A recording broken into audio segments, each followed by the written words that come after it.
Il-ħadd huwa l-aħħar ċans biex wieħed jiġbor id-dokument tal-vot tiegħu mill-asta tal-pulizija. Il-ħinijiet tal-ġbir tad-dokument tal-vot il-ħadd se jkun mit-8 ta' filgħodu sa nofsinhar. Sal-ġimgħa filgħaxija kien tfadal madwar 32,000 dokument tal-vot li kienu għadhom ma nġabrux mill-elettorat.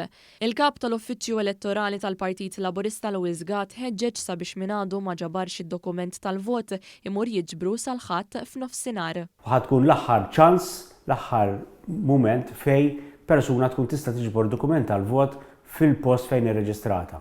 Wara din il-fażi mbagħad ikun hemm il-fażi l-oħra fejn biex tiġbor dokument tal-vot titmur fl-uffiċini tal-Kummissjoni Elettorali ġewwa n-Naxxar u dawk reġistrati Għawdex ġewwa l-Uffiċċju ta' Rabat Għawdex sabiex tiġbed dokument tal-vot b'mod personali. Għaldaqstant nappella għatfadlilna dan l-ofstanar sabiex neħdu l-opportunità mmur niġbru dokument tal-vot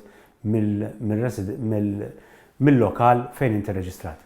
Gatt fakkar li dawk l-awċin li jridu dokument tal-vot tagħhom jinġieb f'Malta jew viċi versa għandhom jibagħtu email fuq maltagozo.electoral@gov.mt.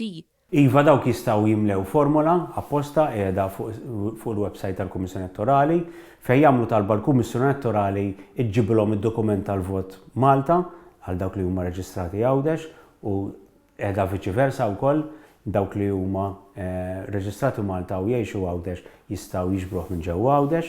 Din id-dikjarazzjoni jibgħatuha lill-Kummissjoni Elettorali anke permezz ta' email u l-Kummissjoni Elettorali tagħmel l-arranġamenti sabiex fl-aħħar ġimgħa bejn it-Tnejn u l-Ħamis ikun jista' jmur jiġbru mill-post indikat fejn jixtieq jiġbor dokument tal-vot.